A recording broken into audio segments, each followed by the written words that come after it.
اعوذ باللہ من الشیطان الرجیم بسم اللہ الرحمن الرحیم۔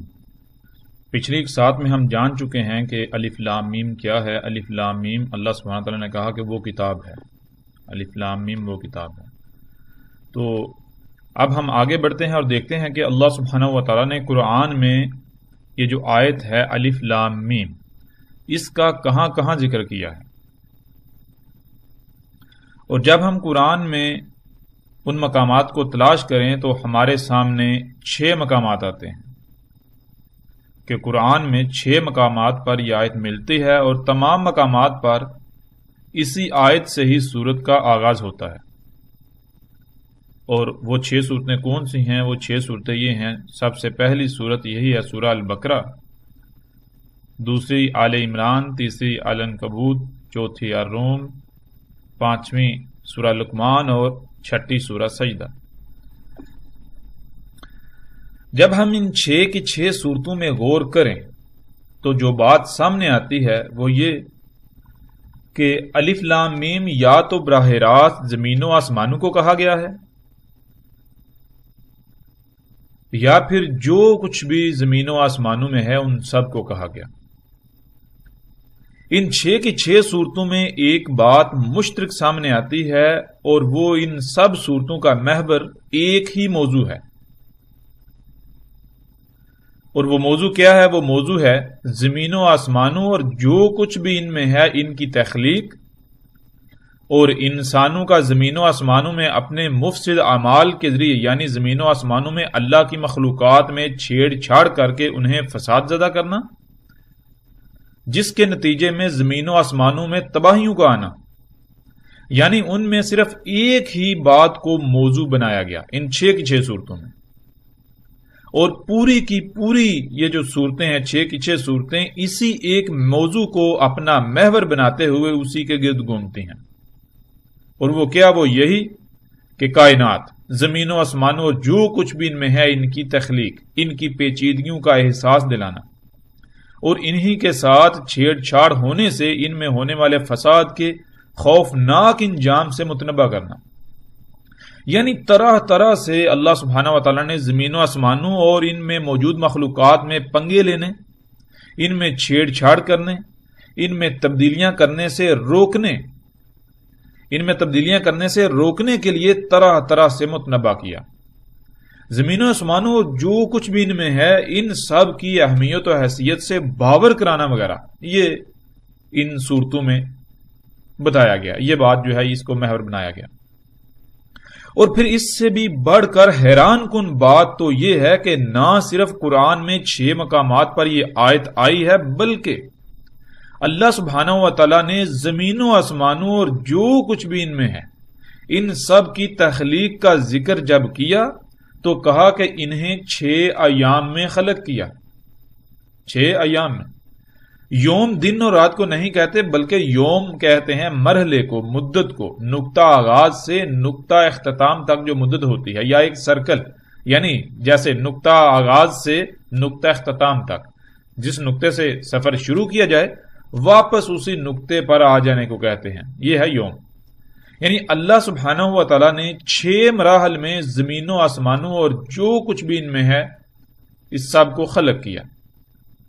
اور یہاں یہ بات یاد رکھنا ضروری ہے، اس کا ذہن میں ہونا ضروری ہے کہ یہ اس زمین جس پر ہم رہ رہے ہیں، اس زمین اور اس کے گرد جو گیسوں کی تہیں ہیں، یہ جو 7 آسمان ہیں، اللہ سبحانہ و تعالیٰ ان کا ذکر کر رہے ہیں، ان کا ذکر کیا گیا ہے، نہ کہ ان سے باہر کی کائنات کا۔ اور ہم پہلے بھی یہ بات جان چکے ہیں، شروع میں ہم نے کہا تھا کہ ہم نے یہ ذہن میں رکھنا ہے کہ قرآن الحکیم ہے، قرآن الحکیم ہے، یعنی اس میں جو بات جیسے جیسے بیان کی گئی، جتنی تعداد رکھی گئی، جتنی مقدار رکھی گئی، وہ بالکل پرفیکٹ ہے، اس میں رائی برابر بھی کمی یا زیادتی نہیں کی جا سکتی، جتنی جس شے کی ضرورت تھی اتنا ہی بیان کیا گیا۔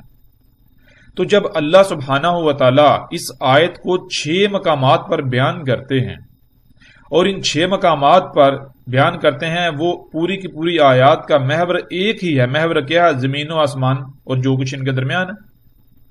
اور پھر انہی آیات میں اس کا بھی ذکر کرتے ہیں کہ یعنی 6 کا ہندسہ لے کر آتے ہیں، انہی میں کہتے ہیں کہ اللہ نے زمین و آسمانوں اور جو کچھ ان کے درمیان ہے سب کو کس کے ساتھ، یعنی کہ 6 ایام میں خلق کیا، 6 کا ہندسہ۔ قرآن میں 6 مقامات پر آیات، یعنی آیات کی تعداد بھی 6، اور زمین و آسمان جو کچھ ان میں ہے اس کی جو تخلیق کا اللہ تعالیٰ ذکر کریں اس میں بھی 6 کا ہندسہ آ جاتا ہے۔ تو قرآن الحکیم ہے، دونوں 6 تو ایک ہوتا ہے، یعنی یہ دونوں ایک ہی چیزیں ہیں، ایک ہی بات کا ذکر کیا جا رہا ہے مختلف پہلوؤں سے، اور وہی بات جو اللہ سبحانہ تعالیٰ نے کہا، ہم نے شروع میں بھی جان لیا تھا، وَلَقَدْ صَرَفْنَا فِي هَذَا الْقُرْآنِ۔ وَلَقَدْ صَرَفْنَا، صرفہ کسے کہتے ہیں؟ صرفہ تو کہتے ہیں کسی بھی شے کو مختلف پہلوؤں سے پھر کے ہر پہلو سے بار بار سامنے لے آنا، بار بار سامنے لے آنا، ہر پہلو سے سامنے لے آنا، یہ ہوتا ہے صرفنا۔ تو اللہ تعالیٰ نے تو ہر موضوع کو، یعنی کہ ایک ہی بات کو، ایک ہی شے کو پھر کے مختلف پہلوؤں سے بار بار سامنے لا کھڑا کرتے ہیں، بار بار سامنے لے آتے ہیں۔ تو یہ بات بھی الحمدللہ ہم پر واضح ہو چکی، یعنی الف لام میم جو کتاب ہے وہ کتاب یہ کائنات ہے، زمین و آسمانوں اور جو کچھ بھی ان میں ہے یہ کتاب الف لام میم ہے۔ ابھی تک ہم اس نقطے پر پہنچ چکے ہیں کہ الف لام میم کتاب ہے، اور وہ کتاب زمین و آسمانوں سمیت جو کچھ ان میں ہے یہ سب کا سب ہے۔ ہم مزید اس بات کو واضح کرنے کے لیے ان صورتوں کی آیات پر بھی نظر دوڑائیں گے، ان پر بھی مختصراً بات کریں گے، لیکن اس سے پہلے ہم یہ جان لیں کہ لفظ کتاب کسے کہتے ہیں۔ جب ہم لفظ کتاب کو جان لیں گے تو ہم پر مزید حقیقت کھل کر واضح ہو جائے گی، اور بات کو مزید آسانی سے سمجھ سکیں گے، بات کو سمجھنے میں مزید آسانی ہو جائے گی، کسی قسم کی کوئی مشکل جو ہے اس کا سامنا نہیں رہے گا، مشکلات دور ہو جائیں گی، آسان ہو جائے گا۔ تو لفظ کتاب کا معنی کیا ہے؟ کتاب کتب سے ہے، اور کتب کسے کہتے ہیں؟ عموماً جب بھی یہ لفظ آتا ہے تو اکثریت کے ذہن میں قلم، سیاہی یا پنسل وغیرہ سے لکھنے کو کتب سمجھ لیا جاتا ہے، اور پھر جن اوراق پر لکھا جاتا ہے اسے کتاب سمجھا جاتا ہے، لیکن حقیقت یہ نہیں ہے، بلکہ حقیقت کچھ اور ہے۔ ہم اس طرف آنے سے پہلے یہ جان لیں کہ ایسا کیوں ہے کہ اکثریت قلم وغیرہ سے لکھنے کو کتب سمجھتی ہے، اور جس پر لکھا جائے یعنی جن اوراق پر اس قلم کے ذریعے، پنسل کے ذریعے لکھا جاتا ہے تو اس کو کتاب سمجھ لیتی ہے۔ ایسا کیوں ہے؟ اس کی وجوہات کیا ہے؟ اس بات کو بھی جب ہم جانیں گے تو ہمارے اوپر مزید حقائق کھل کر سامنے جو ہے وہ سامنے آ جائیں گے، اور بات کو آگے جب جیسے ہم بڑھیں گے تو ہمیں آگے کی چیزیں، آگے کی باتیں بہت آسانی سے سمجھ جو ہے وہ آتی چلی جائیں گی۔ اب کتاب کسے کہتے ہیں؟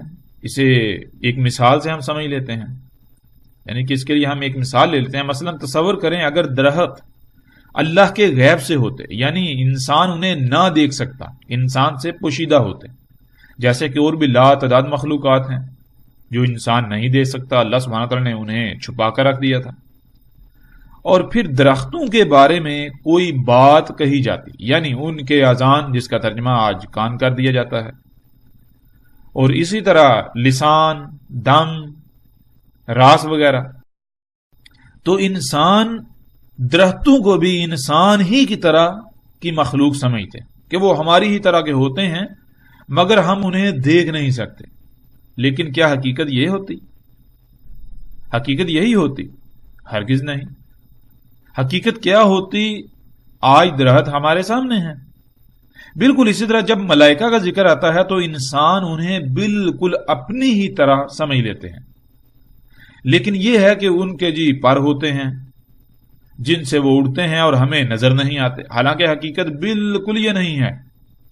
اسی طرح جب بات جنات کی ہو تو تب بھی ایسا ہی نظریہ، لیکن حقیقت بالکل اس کے برعکس ہے، حقیقت یہ ہے ہی نہیں۔ ایسا کیوں ہوتا ہے؟ ایسا اس لیے ہوتا ہے کیونکہ انسان نے اپنی عقل کے مطابق دائرے لگائے ہوئے ہیں، اور انہی دائروں کو وہ کل سمجھتے ہیں، یعنی ان کے باہر کچھ بھی نہیں، جو کچھ بھی ہے بس اسی دائرے میں موجود ہے، جس دائرے میں ہم بند ہیں، جس دائرے میں ہم قید ہیں، جس دائرے میں وہ قید ہیں۔ یوں پھر جو بھی ان سے بات کی جائے تو وہ اسی دائرے میں بند ہو کر اس کے بارے میں کوئی عقیدہ، نظریہ یا رائے قائم کر کے اس پر ڈٹ جاتے ہیں، اور یوں پھر یہ بات، یہ شے گمراہی کا سبب بنتی ہے۔ بالکل اسی طرح اور انہی وجوہات کی بنیاد پر، انہی وجوہات کی بنا پر جب بھی قرآن میں لفظ کتاب آتا ہے تو اس سے مراد یہ لے لیا جاتا ہے کہ اوراق کا وہ مجموعہ جس پر کچھ لکھا ہوا ہے، اور پھر اسے یہی قرآن قرار دیا جاتا ہے۔ اب آتے ہیں لفظ کتاب کی طرف، جو کہ لفظ کتب سے بنا ہے، اور کتب کرنا کسے کہتے ہیں، یعنی لفظ کتب اس کا معنی کیا ہے؟ اس کا سب سے جامع ترین معنی، یعنی لفظ کتب کا جو جامع ترین معنی ہے وہ یہ ہے کہ علم کا کسی بھی شکل و صورت میں اس طرح موجود ہونا کہ اسے وہاں سے حاصل کیا جا سکے۔ مثلا جب آپ کسی شے کو دیکھتے ہیں تو اس میں غور و فکر کرنے سے آپ کے پاس علم آتا ہے۔ وہ علم آپ کے پاس آنے سے پہلے جس صورت میں موجود تھا، وہ حالت، وہ صورت کتب ہونا کہلاتی ہے، کتب کہلاتی ہے۔ اور جہاں یا جس میں وہ علم کتب تھا، یعنی اس صورت میں موجود تھا، وہ شے عربی میں کتاب کہلاتی ہے۔ ایسے ہی آپ دیکھتے ہیں کہ ایک مشین آپ کے سامنے موجود ہے، وہ مشین نہ صرف ایک وجود ہے، ایک خلق ہے، بلکہ وہ ایسا علم بھی ہے جو کہ کتب ہے۔ اب اگر آپ اس مشین میں غور کریں گے، یعنی اس مشین کی گہرائیوں میں جائیں گے، تو جو علم اس مشین میں کتب تھا یا کتب ہے، وہ آپ کو حاصل ہو جائے گا۔ اسی طرح ایک اور مثال لے لیتے ہیں۔ ذرا تصور کریں کہ آپ نے ایک بڑا سا گھر خریدا جو کہ بالکل خالی ہے۔ آپ گھر کا سارا سامان لے کر آئے تو سوال یہ پیدا ہوتا ہے کہ آپ نے اس کے بعد کیا کرنا ہے، یعنی جب آپ نے گھر خریدا، گھر خالی ہے، سامان لے کر آئے، تو جب سامان لے آئے اس کے بعد سب سے پہلا کام آپ نے کیا کرنا ہے؟ تو جواب یہ ملے گا کہ گھر میں سامان جوڑنا ہے۔ اور اگر پھر یہ سوال کیا جائے کہ آپ کو کیسے علم ہوا کہ سامان جوڑنا ہے، تو پھر جواب آئے گا، بھئی ظاہر ہے جب گھر نیا خریدا ہے تو رہنے کے لیے خریدا ہے، اور اس وقت تک گھر میں رہنا ناممکن ہے جب تک کہ جو سامان ہم لے کر آئے ہیں اس کو جوڑ نہیں لیا جاتا، اس کو اپنی اپنی جگہ پر نہیں رکھ لیا جاتا۔ اب جب سامان لائے ہیں تو ظاہر ہے اس وقت سامان کو ہی جوڑا جائے گا، سامان کو اس کی جگہ پر رکھا جائے گا۔ تو اب سوال یہ پیدا ہوتا ہے کہ یہ علم، ابھی جو آپ نے کہا جی سامان جوڑنا ہے، یہ علم آپ کے پاس آنے سے پہلے کہاں تھا؟ ذرا غور کریں، اس بات کے اوپر غور کریں، اس نقطے کے اوپر غور کریں، اس کی گہرائی میں جائیں، اپنے دل و دماغ کو حرکت دیں، اور اسی مثال کو ہم مزید تھوڑا آگے لے کر چلتے ہیں، آگے بڑھاتے ہیں کہ آپ گھر میں سامان جوڑ رہے ہوں اور اچانک گھر میں آگ لگ جائے، تو اب سوال یہ پیدا ہوتا ہے کہ کیا آپ سامان کو ہی جوڑتے رہیں گے، سامان ہی جوڑیں گے، یا پھر پہلے آگ بجھائیں گے؟ تو پھر جواب یہ ہوگا کہ ظاہر ہے پہلے آگ بجھائیں گے، ورنہ سب کچھ جل کر راکھ ہو جائے گا۔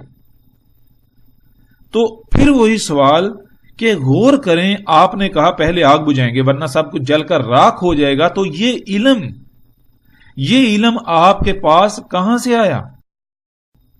یہ علم آپ کے پاس آنے سے پہلے جہاں موجود تھا، وہ صورت، وہ حالت کتب ہونا کہلاتی ہے، اسے کہتے ہیں کتب۔ اب آگ کیا ہے؟ اس کا علم صرف آگ ہی میں کتب ہے۔ آگ کیا ہے؟ اس کا علم، اس کے بارے میں جو معلومات ہیں، اس کا جو علم ہے، وہ آگ کے اندر ہی کتب ہے، آگ میں ہی موجود ہے۔ آپ اس وقت تک نہیں جان سکتے جب تک کہ آپ آگ میں غور نہیں کر لیتے، اس کی گہرائی میں جا کر یہ جان نہیں لیتے کہ اس میں کیا علم پوشیدہ ہے۔ یعنی اس کو عربی میں کہتے ہیں اقرا۔ جب تک کہ آپ آگ کو اقرا نہیں کر لیتے، یعنی اس آگ میں غور کر کے یہ نہیں جان لیتے کہ آگ میں کیا علم موجود ہے، جیسے ایک بچہ آگ سے ناشنا ہو، ایک بچہ جو ہے وہ آگ سے ناشنا ہوتا ہے، وہ پہلی بار جب آگ کے قریب جاتا ہے تو وہ بلا جھجک، بلا خوف و خطر جو ہے وہ آگ کو چھو لیتا ہے۔ وہ شے اگر گرم ہو تو اسے وہ چھو لے گا۔ کیوں؟ اس لیے کہ اسے علم نہیں ہے کہ یہ آگ ہے، یہ کیا ہے، یہ کیا کرتی ہے، اس کے نقصانات کیا ہیں، اس سے کیا تکلیف ہوگی، یہ ہے کہ اس سے بچے کو علم نہیں ہے، اس لیے وہ بغیر کسی خوف کے آگ کو چھو لے گا۔ لیکن اس کے بعد آئندہ وہ آگ کے قریب بھی نہیں جائے گا۔ کیوں؟ اس لیے کیونکہ اسے علم ہو گیا بھائی آگ جلاتی ہے، جس سے جلنے کی تکلیف ہوتی ہے۔ تو اب سوال یہ پیدا ہوتا ہے وہ علم جو پہلے اس بچے کے پاس نہیں تھا، جس علم کے نہ ہونے کی وجہ سے اس نے آگ کو چھو لیا، اب دوبارہ وہ آگ کے قریب نہیں جائے گا، وہ علم بچے کے پاس کہاں سے آیا؟ وہ علم تو اسی آگ کے اندر موجود تھا۔ تو بچے نے اقرا کر لیا۔ کیسے اقرا کر لیا؟ یہی جو اس کا عمل تھا، اس نے جان لیا۔ اسے کہتے ہیں کتب ہونا، یعنی کہ علم کسی بھی صورت میں، کسی بھی شکل میں موجود ہو جس کو حاصل کیا جا سکے، جس کو اقرا کیا جا سکے، وہ حالت جو ہے کتب ہوتی ہے، اور جس میں کتب ہو، جہاں کتب ہو، وہ شے وہ کتاب کہلاتی ہے۔ مثال کے طور پر ہم موجودہ دور کی اشیاء سے ہی ایک مثال لے لیتے ہیں۔ مثلا جب آپ اپنے کمپیوٹر یا موبائل میں کچھ لکھتے ہیں، جسے عربی میں کتب کرنا کہتے ہیں، آپ کتب کر رہے ہوتے ہیں، تو کیا وہ آپ قلم اور سیاہی سے کتب کر رہے ہوتے ہیں؟ اور کیا وہ کاغذ کے اوراق پر لکھا جا رہا ہوتا ہے، کتب ہو رہا ہوتا ہے؟ اور کیا پھر کسی ایسی کتاب کی شکل میں محفوظ ہو رہا ہوتا ہے جسے آپ کتاب کہتے ہیں، یعنی کاغذ کے اوراق؟ نہیں نا، بالکل نہیں۔ بلکہ وہ تو کمپیوٹر کی ہارڈ ڈسک، یعنی اس کے اس حصے میں کتب ہو رہا ہوتا ہے، محفوظ ہو رہا ہوتا ہے، جسے آپ ہارڈ ڈسک کہتے ہیں۔ جس میں علم کتب ہو وہ کتاب کہلاتی ہے۔ عربی میں اسے ہارڈ ڈسک نہیں کہا جائے گا، بلکہ عربی میں اسے کتاب کہا جائے گا۔ عربی میں اسے کتاب کہتے ہیں۔ اب اگر وہ کتاب جس میں علم کتب ہے، جس میں علم کتب ہوا ہے، جسے آپ ہارڈ ڈسک کہتے ہیں، وہ آپ کے سامنے لا رکھی جائے، تو کیا آپ اسے پڑھ لیں گے؟ یعنی اقرا کر لیں گے کہ اس کتاب جسے آپ ہارڈ ڈسک کہتے ہیں اس میں کیا علم کتب ہے؟ نہیں نا، بالکل نہیں، ممکن ہی نہیں ہے، کیونکہ آپ میں یہ جاننے کی صلاحیت ہی نہیں ہے کہ اس میں کیا کتب ہے۔ اس میں جو کتب ہے اسے جاننے پہچاننے کی صلاحیت کمپیوٹر میں ہے۔ تو وہ کمپیوٹر کے نزدیک جو ہے کتاب ہے، یعنی وہ کمپیوٹر کی کتاب ہے۔ اب جب آپ سے کہا جائے گا تو ظاہر ہے اسے کتاب ہی کہا جائے گا، کوئی اور تو نہیں کہا جائے گا۔ ہاں، آپ میں اس کو اقرا کرنے کی، پڑھنے کی صلاحیت نہیں ہے، یہ جاننے کی صلاحیت نہیں ہے کہ اس میں کیا علم جو ہے وہ کتب ہے، کیا علم موجود ہے۔ تو یہ ہے کتب کا معنی، اور کتاب کیا ہے یہ بھی ہم پر واضح ہو گیا۔ اللہ سبحانہ و تعالیٰ نے قرآن میں اس کائنات کو کتاب کہا، اور اس میں موجود تمام کی تمام مخلوقات کو اس کتاب کی آیات کہا۔ جب ہم آگے بڑھیں گے تو ہم قرآن سے ہی دیکھیں گے کہ اللہ سبحانہ وتعالی نے کہا، یعنی کہ یہ جو جتنی مخلوقات ہیں زمین و آسمان میں، ان کو کہا کہ یہ آیات ہیں کس کی؟ کتاب کی۔ بہرحال ہم جب ان آیات پر بات کریں گے تو ہر شے، ہر بات کھل کر سامنے آ جائے گی، بالکل واضح ہو جائے گی۔ جب آپ پر یہ بات واضح ہو گئی کتب کیا ہے اور کتاب کسے کہتے ہیں، تو پھر آپ پر بالکل واضح ہو جائے گا کہ اس کائنات کو اللہ نے کتاب کیوں کہا۔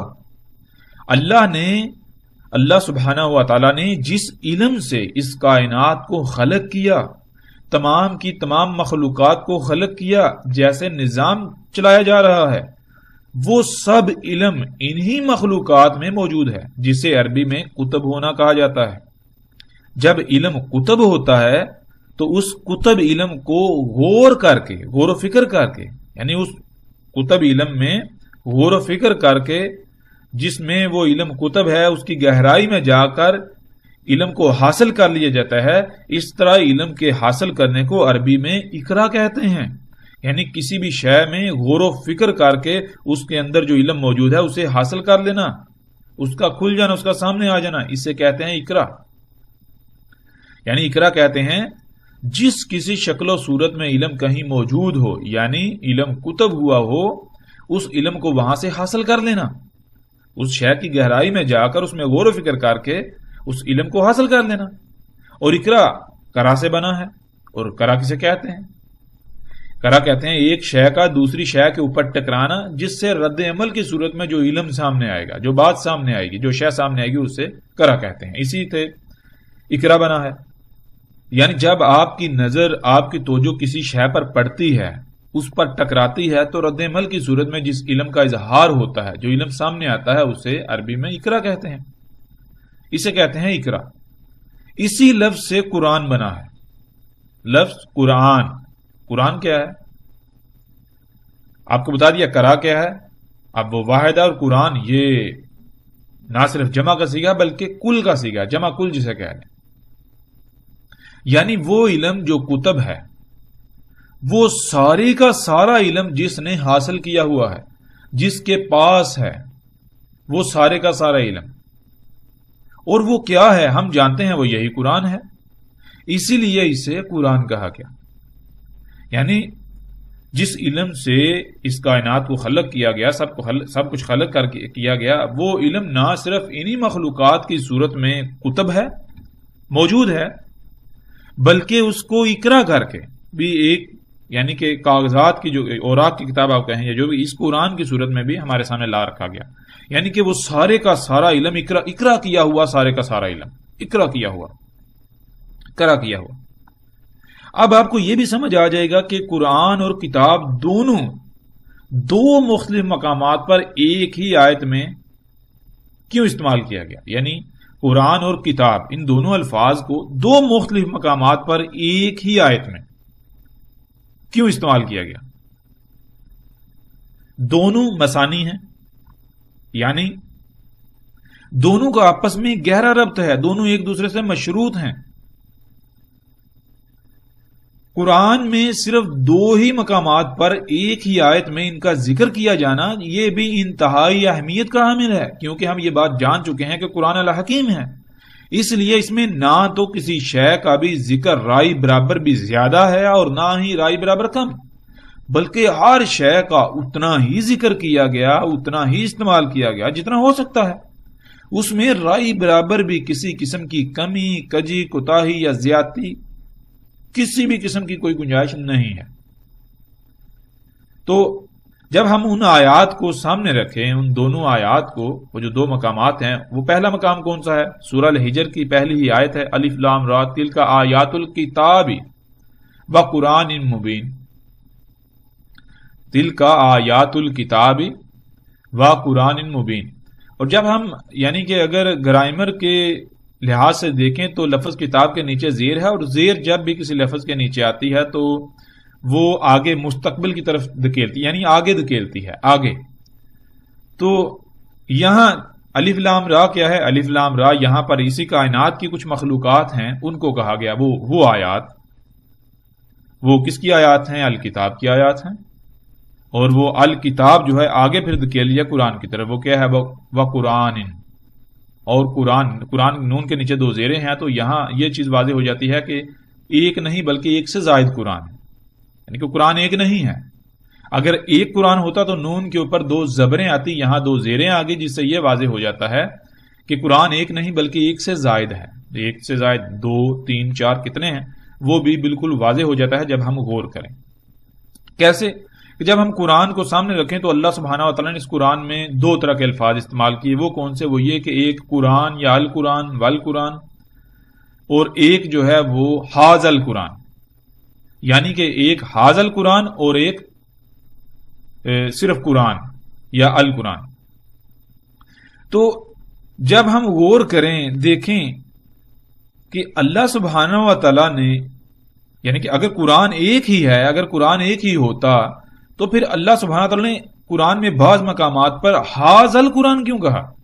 وہاں بھی قرآن کہا جاتا ہے، یعنی کہ یہ قرآن، یعنی کہ مینشن کیا جا رہا ہے، بالکل واضح یہ کہا جائے گا یہ قرآن، یعنی اس کا مطلب کیا ہے کہ یہ قرآن، اس کے علاوہ کوئی اور وہ قرآن بھی ہے، یعنی یہ قرآن، اس کا مطلب کیا ہے؟ کوئی اور بھی ایگزسٹ کر رہا ہے جو دور ہے، اور ہے، دوسرا ہے۔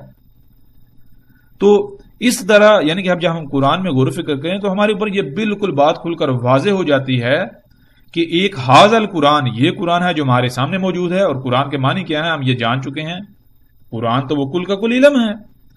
اور پھر دوسرا جسے ہم ذالک القرآن کہہ سکتے ہیں یا ذالک الکتاب کہہ سکتے ہیں، جیسے پیچھے یہ دیکھیں الکتاب جو ہے بے کے نیچے زیر آئی اور آگے ساتھ ہی قرآن آ گیا، یعنی کہ یہ کتاب کون سی ہے آگے بتایا جائے، یہ قرآن کون سا قرآن؟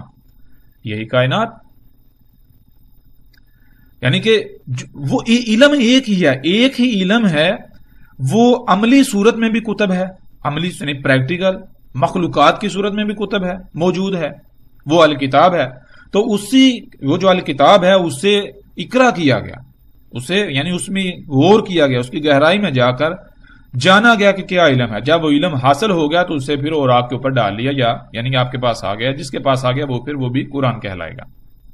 اور وہ کیا ہے وہ ہم جانتے ہیں، وہ پھر کہلائے گا حاضل قرآن، یہ قرآن. اب اسی طرح آگے جب ہم دوسری مقام پر جائیں تو دوسری آیت ہے سورہ نمل کی پہلی آیت. اس میں اللہ سبحانہ و تعالیٰ کہتے ہیں تاسین تلک آیات القرآن و کتاب مبین. اب حیران کن بات یہ ہے کہ پہلی جو آیت ہم نے دیکھی اس میں پہلے کتاب کا ذکر تھا اور لفظ کتاب کے نیچے زیر تھی، آگے قرآن کے نیچے یعنی نون کے نیچے، قرآن کا جو نون اس کے نیچے دو زیریں تھیں، یعنی کہ وہاں ایک کتاب اور آگے قرآن دو. اور یہاں کیا، یہاں ایک قرآن اور آگے کتاب ان بے کے نیچے، یعنی کتاب جو ہے اس کو جمع کا صیغہ بنا دیا گیا، ایک سے زائد کتاب. اور کتنی کتابیں ہیں، وہی بات کہ جب ہم قرآن میں غور و فکر کریں تو وہی بات سامنے آتی ہے. دو کتابیں، کون سی کتابیں؟ ایک کتاب یعنی کہ یہ آپ کے سامنے ہے، یعنی کہ یہیں پر بالکل واضح کر دیا کہ تلک آیات القرآن و کتاب مبین. تو یہاں تلک آیات القرآن، یہ آیات ہیں کس کی؟ قرآن کی. اور کیا ہے قرآن؟ یعنی کہ قرآن کسے کہتے ہیں؟ قرآن کہتے ہیں کل کے کل علم کو، وہ علم جو پہلے کہیں موجود تھا، کسی شکل و صورت میں موجود تھا، اور اس علم کو یعنی ریزننگ کر کے غور و فکر کر کے جان لیا گیا، حاصل کر لیا گیا. تو جس کے پاس وہ علم ہے، وہ سارے کا سارا کل علم وہ قرآن کہلائے گا. اور وہ کیا ہے وہ ہم جانتے ہیں، یہ ہمارے سامنے قرآن ہے. اور وہ کہاں سے حاصل کیا، وہ کس کا علم ہے، کون سا علم ہے، وہ آگے بتایا جائے. وہ کتاب مبین، وہ کیا ہے؟ یہ جو یعنی قرآن جو ہے یہ سارے کا سارا علم، جو کل علم کیا ہے، یہ کیا ہے؟ یہ علم کتاب ہے، کتاب کا علم ہے. یہ علم کتاب کی صورت میں موجود ہے. کون سی کتاب؟ مبین. مبین کیا ہے؟ بین. اور اس کے پیچھے لفظ جو ہے وہ حرف میم کا استعمال ہوا. تو عربی کا یہ اصول ہے کہ جب بھی کسی لفظ کے شروع میں میم استعمال ہوتا ہے تو میم جو ہے وہ موجودگی کا اظہار ہوتا ہے کہ یہاں یہ شے موجود ہے. پھر آگے لفظ آتا ہے بین، اور بین کو ہم شروع میں پیچھے بھی جان چکے ہیں کہ بین جو ہے، بین جو ہے وہ آیت جو ہے اس کا جوڑا ہے. لفظ آیت کا جوڑا. آیت کسے کہتے ہیں؟ آیت کہتے ہیں پوری شے، اس کو چھپا دیا گیا، اس کا ایک چھوٹا سا پہلو، ایک چھوٹا سا جو حصہ ہے اس کو بالکل واضح رکھا گیا، جس کی گہرائی میں جانے سے پوری شے کا کھل جانا. تو وہ جو چھوٹا سا باقی ساری شے چھپی ہوئی ہے، چھوٹا سا حصہ جو ہے وہ آیت کہلائے گا. اور سارے کا سارا کھلا ہوا نا کسی شے کا مکمل ہر پہلو سے سامنے ہونا، واضح ہونا، وہ اسے کہتے ہیں بین. اب قرآن کے اندر تو آیات ہیں، ہم جانتے ہیں. تو یہ آیات بین صورت میں کہاں موجود ہیں؟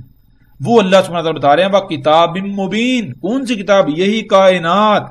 یہ جو بین ہے مبین، جدھر بھی تم نگاہ دوڑاؤ گے، جدھر بھی دیکھو گے، تم بذات خود اسی کتاب کی ایک آیت ہو.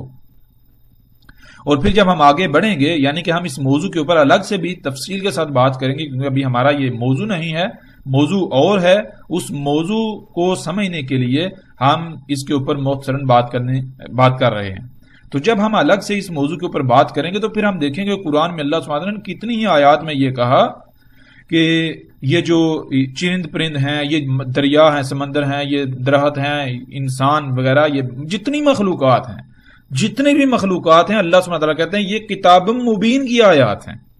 یعنی اس کتاب کی آیات ہیں یہ، جو کتاب بالکل بین ہے، کھلی ہوئی ہے، اس کا ہر پہلو تمہارے سامنے ہے. تم خود اسی کتاب کی آیت ہو.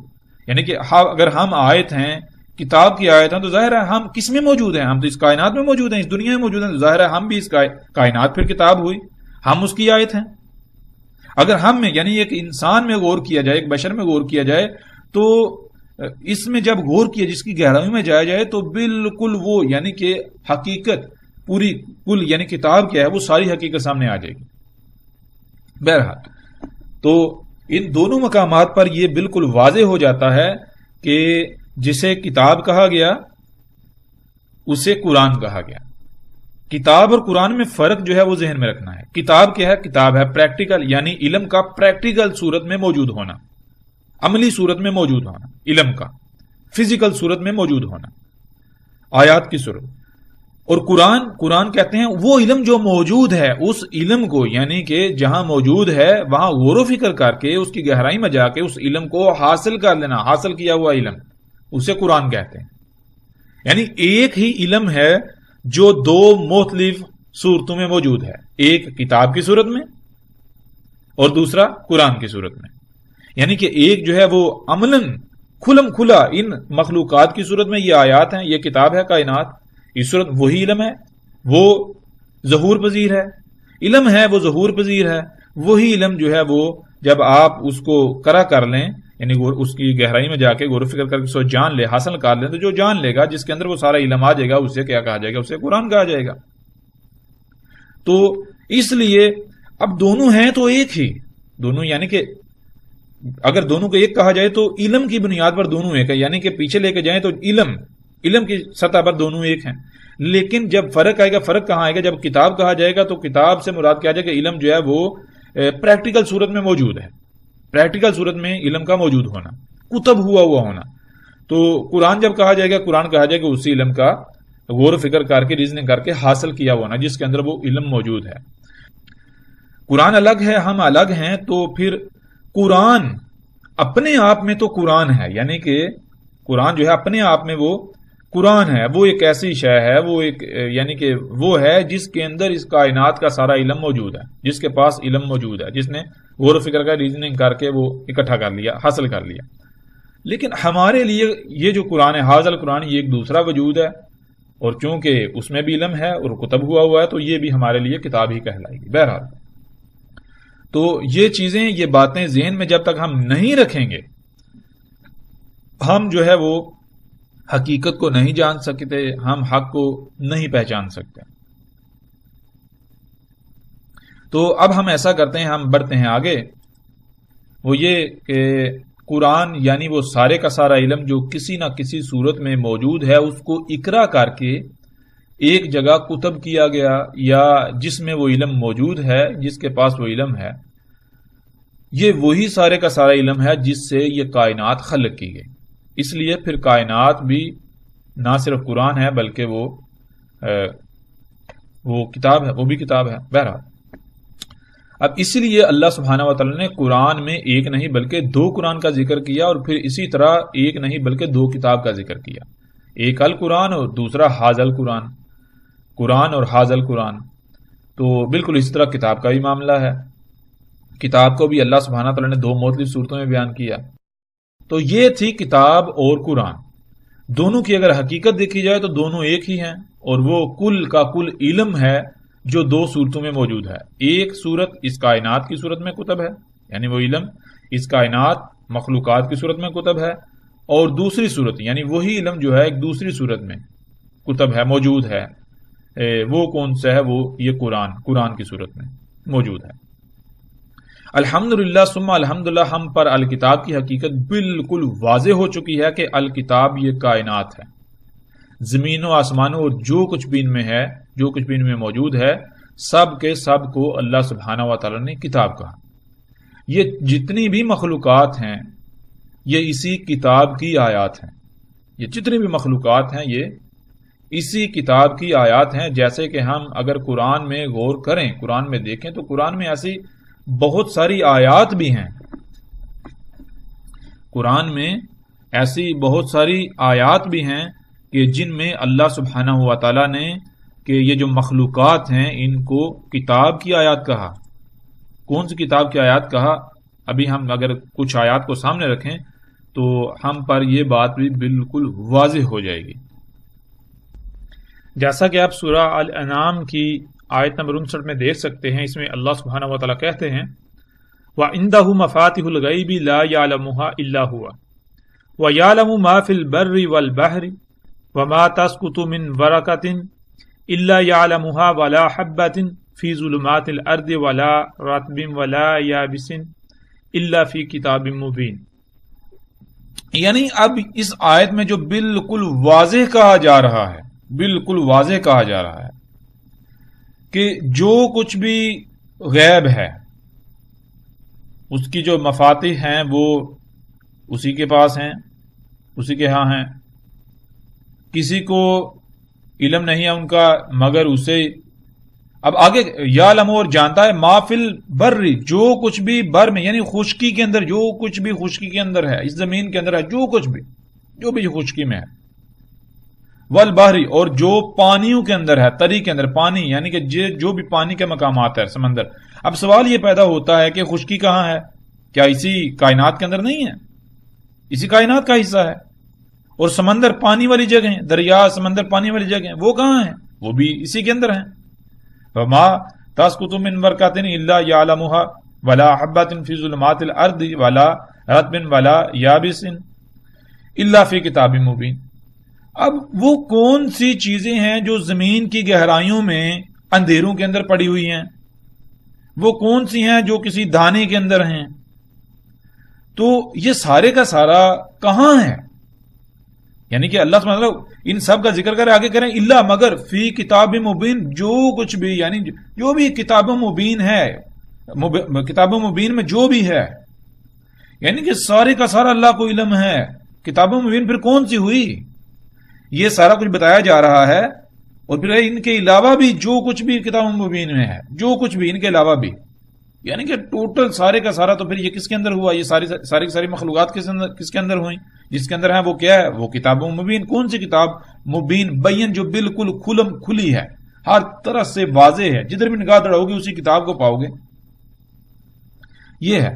اسی طرح مزید بھی آیات ہیں. یعنی اس طرح سورہ یونس کی آیت نمبر 61 ہے، اسے دیکھ لیا جائے. سورہ ہود کی آیت نمبر 6 ہے، اس میں بھی اللہ سبحانہ وتعالی کیا کہ اس میں اللہ سبحانہ وتعالی وما من دابۃ فی الارض الا علی اللہ رزقها ویعلم مستقرها ومستودعها کل فی کتاب مبین. یعنی کہ اللہ سبحانہ وتعالی جتنے بھی دابہ ہیں، دابہ میں سے کوئی بھی نہیں، یعنی زمین میں جو حرکت کرنے والے جاندار ہیں، حرکت کرنے والے جو جاندار ہیں زمین میں، وہ جتنے بھی ہیں، اور پھر ان کا رزق جو ہے وہ بھی اللہ کے اوپر ہے. یہ سارے کا سارا یعنی کہ وہ رزق کہاں پر پڑا ہے، کیسے جو ہے وہ پھر خلق کیا جاتا ہے، ذرات کی صورت میں کہاں کہاں پڑا ہے، یعنی کہ جی سارے کا سارا کہاں ہے. اللہ تعالیٰ کہتے ہیں کلو، تمام کا تمام فی کتاب مبین، یہ کتاب مبین میں ہے. یہ کتاب مبین کون سی کتاب؟ کتاب ہم جان چکے مبین، میم موجود کیا، اظہار بین کسے کہتے ہیں؟ ہر لحاظ سے کھلا ہوا ہونا، جدھر بھی نگاہ دوڑاؤ وہ چیز موجود ہے، شے موجود ہے. یہ ہوتا ہے بین، ہر پہلو سے واضح، ہر پہلو سے کھلا ہوا ہونا، ہر پہلو سے سامنے ہونا. تو کلو فی کتاب مبین، کلو تمام کی تمام فی میں، کس میں ہے؟ کتاب میں ہے. کون سی کتاب؟ مبین، جو بین ہے. ایک ہے کتاب مبین بین، دوسری کتاب کون سی ہے؟ جسے اللہ نے قرآن کہا، جس کے اندر آیات ہیں، آیات اور بینات، یہ جوڑا ہے ایک دوسرے کا. تو جب کتاب مبین کی بات ہوتی ہے تو یہ کائنات کتاب کی بات ہوتی ہے، یہ کائنات. جب قرآن کو اگر کتاب کہا جائے، قرآن کی بات ہوتی ہے تو قرآن میں آیات ہیں. تو یہ اسی طرح مزید بھی قرآن میں آیات ہیں کہ جن میں اللہ سبحانہ وتعالی بالکل واضح کہتے ہیں. اللہ سبحانہ کیا کہتے ہیں؟ اللہ سبحانہ دیکھیں آپ سورہ نمل میں دیکھیں، سورہ نمل کی آیت نمبر 75 میں اللہ تعالیٰ کیا کہتے ہیں؟ سورہ نمل کی آیت نمبر 75 میں اللہ تعالیٰ کہتے ہیں کہ وما من غائبات فی السماء والارض الا فی کتاب مبین. یعنی اور نہیں ہے جو بھی غائب ہے، پوشیدہ ہے فضا کے اندر، آسمان میں، اور جو کچھ بھی زمین میں ہے جو پوشیدہ ہے، چھپا ہوا، وہ سارے کا سارا کہاں ہے؟ یہ سارے کا سارا نہیں ہے. اگر ہے تو کتاب مبین میں ہے. یہ کتاب مبین کا حصہ ہے، کتاب مبین کے اندر ہے، یہ اس کتاب کے اندر ہے. اسی طرح سورہ القصص کی آیت نمبر 2 میں دیکھ لیں، تلک آیات الکتاب المبین. یعنی کہ اگر آپ اب سورہ سبا کی آیت نمبر 3 دیکھیں تو اس میں بھی یہی بات ہے. اس میں کیا اللہ سبحانہ وتعالی کہہ رہے ہیں؟ لا یعزب عنہ مثقال ذرۃ فی السماوات ولا فی الارض ولا اصغر من ذلک ولا اکبر الا فی کتاب مبین. یعنی کہ آسمانوں اور زمینوں میں کوئی ایک چھوٹے سے چھوٹا یا بڑے سے بڑا کوئی ذرہ ایسا نہیں ہے. وہ جس سب کچھ ہے یہ کہاں ہے؟ یہ سارے کا سارا کتاب مبین میں ہے. یہ کتاب مبین کا حصہ ہے. جیسے مثال کے طور آپ کو کہا جائے کہ یہ دل، یہ گردے، یہ پھیپھڑے نہیں ہیں، یہ اگر ہیں تو یہ تمہارے جسم میں ہیں، یہ جسم کے اندر ہیں، یہ جسم میں ہیں. تو ظاہر ہے بالکل واضح بات ہو جاتی ہے کہ کہاں موجود ہیں. تو پھر اسی طرح اور بھی مزید آیات ہیں. جب ہم ان آیات کو دیکھیں تو ہر لحاظ سے یہ بالکل واضح ہو جاتا ہے، واضح ہو جاتا ہے کہ کتاب کیا ہے. بالکل کھل کر ہر بات جو ہے وہ واضح ہو جاتی ہے. تو اب ہم بڑھتے ہیں آگے. باقی جو باتیں ہیں یعنی کہ ہم نے پیچھے کی، یعنی کہ جو 6 صورتوں کے اندر اللہ سبحانہ وتعالی نے موضوع و محور بنایا اسی کائنات کو، زمین و آسمان اور جو کچھ بھی ان کے درمیان ہے، ان کی تخلیق کو. تو اس کے اوپر ابھی ہم جو ہے تفصیل کے ساتھ جو ہے الگ موضوع کے تحت بات کریں گے، لیکن اب ہم پھر واپس پلٹتے ہیں اپنے موضوع کی طرف تاکہ ہم آگے سلسلہ جو ہے اس کو بڑھائیں۔ تو کیا ہے آگے اللہ سبحانہ وتعالی کیا کہتے ہیں، دیکھیں ہم جب غور کریں، الف لام میم ذالک الکتاب لا ریب فیہ ھدی للمتقین۔ الف لام میم وہ کتاب ہے، ریب نہیں ہے اس میں، ھدی ہے متقین کے لیے۔ ان میں سب سے پہلے استعمال ہونے والے الفاظ کو جاننا بہت ضروری ہے۔ ان میں پہلا لفظ ریب، دوسرا ھدی اور متقین۔ ریب کسے کہتے ہیں؟ ریب کہتے ہیں کسی قسم کی بھی کمی، کجی، کوتاہی وغیرہ کا جو ادنا ترین درجہ ہوتا ہے، ادنا ترین درجہ وہ ہونا۔ تو اللہ سبحانہ تعالیٰ کہہ رہے ہیں کہ الف لام میم جو کتاب ہے، کون سی کتاب؟ یہی جو کائنات ہے، اس میں کسی قسم کی کمی، کجی یا کوتاہی کا ادنا ترین درجہ جو ہوتا ہے وہ بھی نہیں ہے، یعنی کہ جس کے بارے میں تصور کرنا بھی محال ہو اس حد تک بھی نہیں ہے کہ یہ جو کتاب ہے، یہ کائنات، اس میں رائی برابر بھی کوئی کمی، کجی یا کوتاہی نہیں ہے اس میں کہ اس میں ھدی نہ ہو، اس میں ھدی ہے۔ ھدی کسے کہتے ہیں؟ اسے ایک مثال سے سمجھ لیجیے۔ بنیادی طور پر ھدی کہتے ہیں کہ منزل پر پہنچنے کے لیے، مقصد کو پورا کرنے کے لیے جب جیسے جیسے ہدایات درکار ہوں تب ویسے ویسے ہدایات یعنی رہنمائی کرتے جانا۔ بالکل اسی طرح جیسے کہ کسی اندھے کا ہاتھ پکڑ کر کوئی دوسرا ساتھ ساتھ چلتا ہے، اس کی رہنمائی کرتا ہے، بالکل اس طرح اس کو کہتے ہیں ھدی۔ تو اللہ سبحانہ و تعالیٰ یہ کہہ رہے ہیں کہ کائنات یعنی یہ زمین و آسمان اور جو کچھ بھی ان کے درمیان ہے، ان میں ہے، ان کی تخلیق ایسے ہوئی ہے کہ یہ ہر مخلوق کو، یعنی یہ کائنات جو ہے ہر مخلوق کو ایسے اس کے مقام پر لا کر قائم کر دیتی ہے، لا کھڑا کرتی ہے، جیسے کوئی اندھا ہو اور اس کا ہاتھ پکڑ کر اس کے ساتھ ساتھ چلا جاتا ہے، اس کو رستہ دکھایا جاتا ہے، اس کو ساتھ ساتھ پکڑ کر لے جایا جاتا ہے۔ یعنی بالکل ایسے ہی کہ جیسے ایک مشین ہوتی ہے، مشین میں کسی پرزے نے کیا کرنا ہے اسے خود سے کوئی فکر نہیں ہوتی، بلکہ وہ مشین کے اندر باقی دوسرے پرزوں کے ساتھ مشروط و مربوط ہونے کی وجہ سے چلتا رہتا ہے۔ مشین کی رفتار تیز ہوگی تو اس کی رفتار میں بھی تیزی آ جائے گی، مشین کی رفتار کم ہوگی تو اس کی رفتار میں بھی کمی واقع ہو جائے گی، یعنی کہ جیسے مشین چلے گی ویسے ویسے اس پرزے کی رفتار میں کمی یا زیادتی ہوتی چلی جائے گی۔ اسے خود سے کسی قسم کی کوئی فکر ہی نہیں ہے کہ اس نے کب کیا کرنا ہے، کیا نہیں کرنا، کب اس نے جو ہے وہ آف رہنا ہے، کب اس نے آن ہونا ہے، اسے کوئی فکر نہیں ہے۔ وہ مشین کے ساتھ مشروط ہے، مشین جانے اس کا کام جانے۔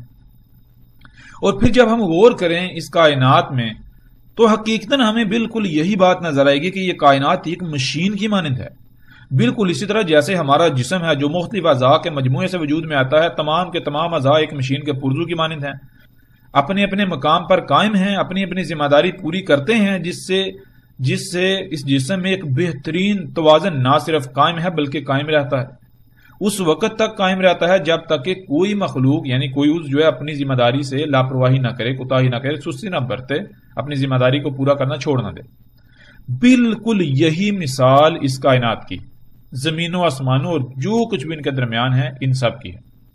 اب جب اللہ سبحانہ و تعالیٰ نے خود یہ کہا کہ یہ کائنات ہر مخلوق کو ایسے اس کے مقام اور مقصد کی طرف رہنمائی کرتی ہے جیسے اندھے کا ہاتھ پکڑ کر اس کی رہنمائی کی جاتی ہے، اس کو اس کی منزل کی طرف لے جایا جاتا ہے، تو پھر سوال یہ پیدا ہوتا ہے کہ آج کوئی ایک بھی انسان ایسا نظر نہیں آتا کہ جو اسی لائن پر قائم ہو، اسی مقصد کو پورا کر رہا ہو جس لائن پر قائم ہونا ہے، اور اس پر قائم ہو کر اس مقصد کو پورا کرنا ہے جس کے لیے خلق کیا گیا۔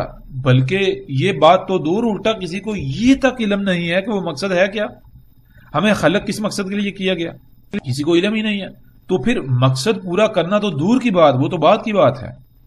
ہر کوئی اپنی اپنی کہانیاں گھڑ کر اس پر عمل کر رہا ہے، ہر ایک کا دعویٰ حق کا ہے، لیکن جب کوئی سوال کیا جائے، کسی کے سامنے کوئی سوال رکھا جائے تو آگے سے سامنے والا لاجواب ہو جاتا ہے، کوئی جواب نہیں دیتا، اس کے باوجود وہ دعویٰ کر رہا ہوتا ہے جی میں حق پر ہوں، میں حق پر ہوں، میں حق پر ہوں، میں ہی حق پر ہوں۔